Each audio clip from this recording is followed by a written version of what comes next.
नमस्कार। आज का विषय है अर्थ के आधार पर वाक्य भेद। सबसे पहले हम देखेंगे कि वाक्य की परिभाषा क्या है।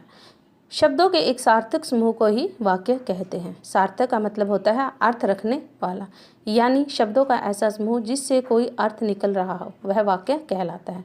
जैसे भारत हमारा देश है, राम ने खाना खा लिया। अर्थ के आधार पर वाक्य के भेद। अर्थ के आधार पर वाक्य के 8 भेद होते हैं। विधानवाचक वाक्य, निषेधवाचक वाक्य, प्रश्नवाचक वाक्य, विस्मयादिवाचक वाक्य, आज्ञावाचक वाक्य, इच्छावाचक वाक्य, संकेतवाचक वाक्य और संदेहवाचक वाक्य।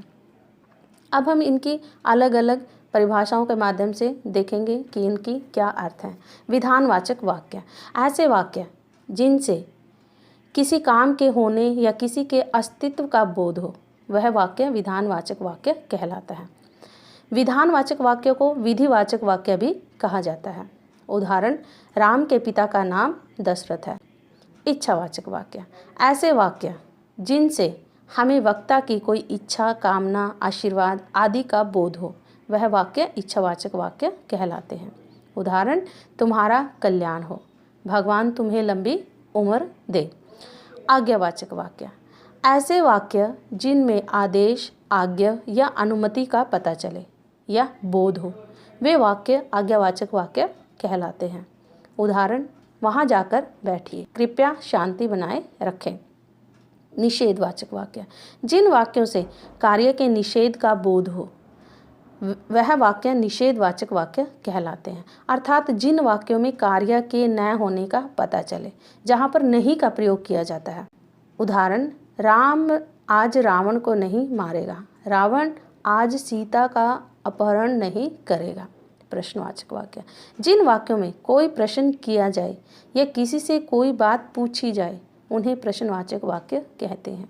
उदाहरण, यह फिल्म कब तक खत्म होगी, तुम क्या खाना पसंद करोगे। विस्मयादिबोधक वाक्य, ऐसे वाक्य जिनमें हमें आश्चर्य, शौक, घृणा, अत्यधिक खुशी आदि भावों का बोध हो, ऐसे वाक्य विस्मयादिबोधक वाक्य कहलाते हैं।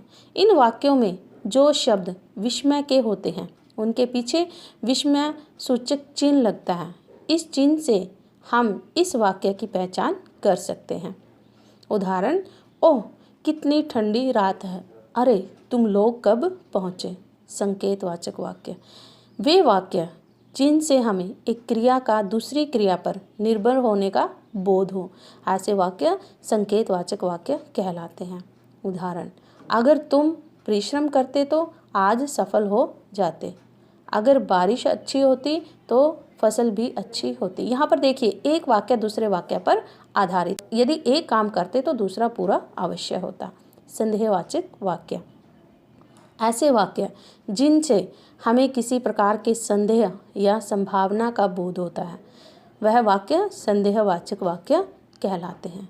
अर्थात जिन शब्दों में श्योरिटी नहीं होती, पता नहीं होता कि ये काम होगा या नहीं होगा।